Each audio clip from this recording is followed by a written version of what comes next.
And then the day came that we were going to free Mandela. We were going to go and free Mandela from Poolsmoor. And the meeting was at Hewitt, and all the schools came, the teachers, it was school children and teachers, came together at Hewitt, and then we were going to walk and march from Crawford to Poolsmoor into Kai. Oh, it was, anyway, it's funny now. So Dawn and I, Mr. Snyders wouldn't give us permission to go. We walked and we met the march in Kromboom Road here, opposite the park.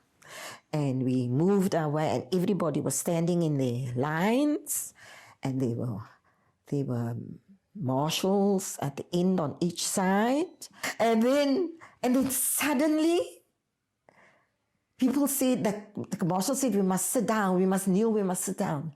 And we sat down, but we were I think we must have been in the first quarter or so of the march, because we were at the middle of the park, and they were at Church Street. The leaders were the ministers, Busak and Tutu and that man from District 6, and the clergy and nuns. In fact, that day one nun got blinded in one eye because she was beaten with a baton. And I don't know how, but it was like a herd mentality, man.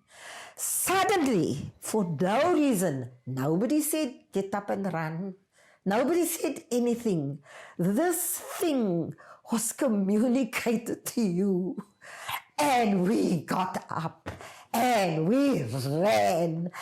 Oh, and we also started the first teacher training, the teachers' union. When I was at Satu, I thought, yeah, nobody says that WEC2 was the forerunner of SATU.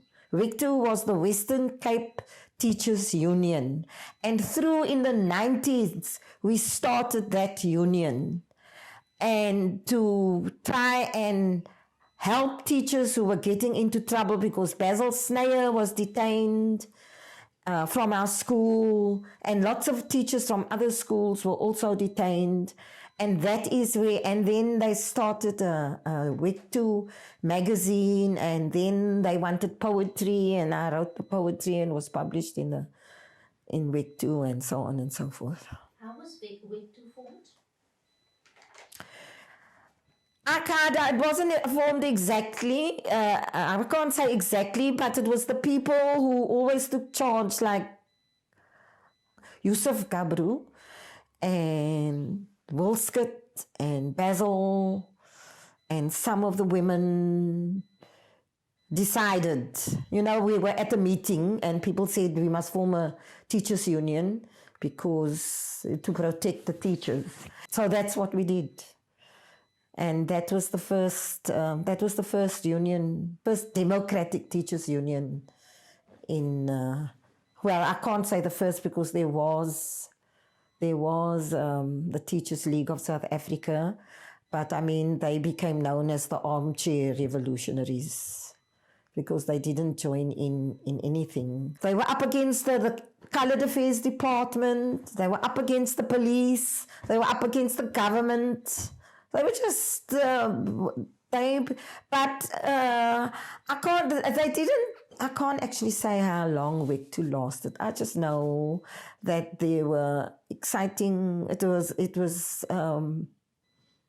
had an input from WEC2, the Teachers League, the South African Teachers, Democratic Teachers Union, SATU, was formed. I think for the youth, I really wish they would develop a teachable spirit, because without having a teachable spirit and knowing that there is so much more you can learn about life and about stuff that you learn at school. That's important as well. I wrote this, I was artist in residence on Robben Island, and I was sitting on the island looking at the mountain.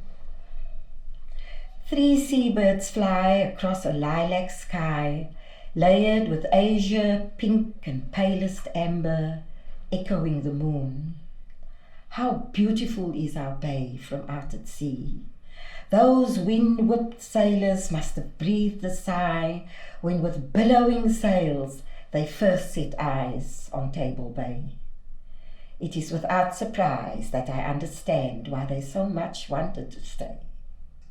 We welcomed them, bartered with them. Soon they would be gone. We were wrong. It took us 7 years to realize that they wanted more than sheep. And for our folly hard we fought. Our land was not for barter. Aikama was the first to fall, the first Khoi man to be slaughtered in that war. He died as bravely as any Dutchman, the diarist said. But he and many others after him were dead.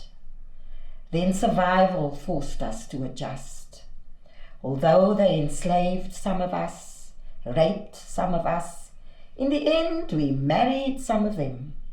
They did not see the beauty of their offspring, like snakes who leave their eggs alone to hatch. So they left their children, denied them, sent the wedded mixed ones to live on Robben Island. The moon and shaded evening sky evoke these memories. Perhaps the time has come to end distorted histories. The coloured brightness of our hue stems from wise and ancient people, from clever craftsmen from the East, and from the strength of Africa.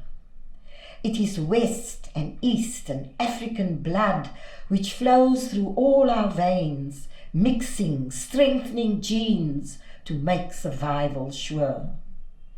We have survived in shades of many colours. Our pride must shine as bright as evening sky.